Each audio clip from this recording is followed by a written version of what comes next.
We're going to Dysfunction Junction, where it may be rainy and painful. We gotta get there to grab the tools so we won't be loud and hateful. Got to learn to be thankful for every lesson learned, because your healing and peace of mind has surely been well earned. Yeah. Hey there, y'all. Happy Sunday. Underlay, mommy, EI, EI, uh-oh. Y'all see this? Now, I wasn't here last Sunday, so I had to make sure that I made it here today. So I'm loving myself through this. I don't know what it is about your 40s and your skin, but baby, we acting up, okay? So now you know my why. Let's keep it moving. All right, so now that that's out the way, hey y'all. Hey, Chris here. That's me. And this is our 9th episode of Dysfunction Junction. Yep, we getting up there. All right, so how was y'all week? All right for week? Mine was a little rough. It was good, but it was rough. And I'm still recuperating. So I'm going to try to be brief. But I had to see y'all. And so yeah, I'm just trying to, as I said earlier. So, okay. Topic. Today's topic is triggers. Yeah. The things that we love to avoid. The very thing that we need. Yeah. It's weird. It's very weird. But, you know, I don't like to be triggered just like the next person. But that's where the healing is. So as always, I keep that thing on me. And yes, we are on psychology today. And as always, I'll share all the information at the end. Okay. But just briefly, because I really want to get into this book that I have. Let's see. Why we get triggered and spiral out of control. Triggers can be elicited by a person, event, or experience whereby we have an immediate, intense reaction. If we get triggered, our limbic system, our sympathetic nervous system, and amygdala activate a stress response.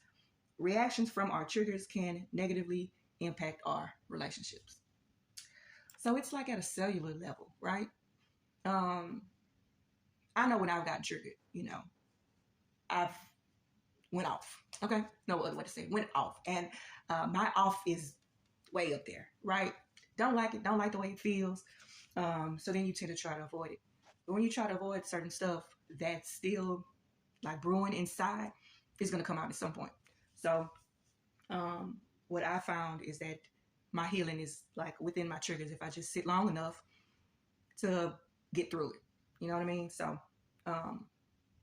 know that this affects you on a cellular level, it's way deeper than just your thoughts. It's like it's in your body. All right, so now for the book. Can y'all see that? Now remember, I'm just taking my shit to help you with your shit so we can leave all this shit behind, right? Now, I don't have a proper diagnosis. I still have yet to do that part, get that part, in my adulthood at this stage in my life. So I'm going to revisit that. But here's the thing. Whenever I see something that resonates with me or I feel like I've gone through that or I'm going through it, I'm going to read it. Okay. So this is Healing PTSD from the Inside Out, the Trauma Toolkit by Susan Pease Bennett, LCSW. Okay. So, yeah, we're mapping triggers. So it says, if you have traumatic stress or PTSD, you have triggers. You may not know what they are. You may not even have heard of triggers before, but you definitely have them. Have you ever heard of Pavlov's dog? The famous scientist Ivan Pavlov paired the sound of a bell ringing with the presentation of dinner to dogs he was studying. After a few rounds of ringing the bell at the same time, the dog's dinner was presented. Pavlov rang the bell without presenting dinner and observed the response of the dogs. They salivated when the bell was rung, even though there was no dinner they could smell or taste.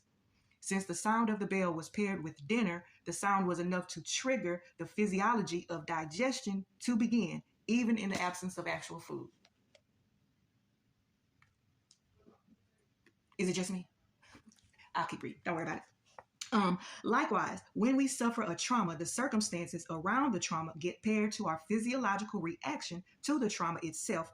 Only instead of salivating, we get panicked, we get frozen, dizzy, lightheaded, headachy, filled with rage, or any of a number of other traumatic stress symptoms. this like interesting to y'all? I don't know what to tell you. Okay, I don't know. A trigger can be stimulus that was previously paired with the trauma, whether we remember it or not. The body does not lie. Only the mind is capable of denial. The truth of what we experience is stored in the body, which is why mapping triggers is so helpful. It helps keep us safe from re-experiencing traumas. Okay, so like you have to you can't run from it. You have to like basically run toward it if you're gonna heal. The more aware we are of our triggers, the more we can work through them or help others to understand our needs in the environment. She also says that some triggers are worth working through and some aren't. That's interesting. So basically, just to be brief, she tells a story about her skiing and she hurt herself skiing. Well, she really didn't care for skiing anyway. So she was like, what do I need to work through that trigger for when I don't even like skiing? So she sold all of her equipment and she was done with that. That simple, right? But for more severe traumas, there are usually multiple and unavoidable triggers. Some will fade with awareness and others we have to work on. Keyword work. Get it in. Put it in, however you want to put it, but the work got to get done. All right. So, yeah, we can't avoid our triggers, man. It's they arise so that we can heal. But if we keep avoiding them, ignoring them, acting like they haven't taken place, you're gonna become stagnant. And you're just gonna be there. And anytime you get triggered by any little thing, it could be a smell, it could be anything, and you're just gonna keep getting re-triggered. No, baby, work on that thing. It's not gonna be easy, but it's gonna be best for you. Sometimes you gotta be uncomfortable. So that's my message for today. Sometimes you have to be uncomfortable. Until next time, guys. I hope this resonated with you, and if it did, please share. Sharing is caring. All right, and until next time.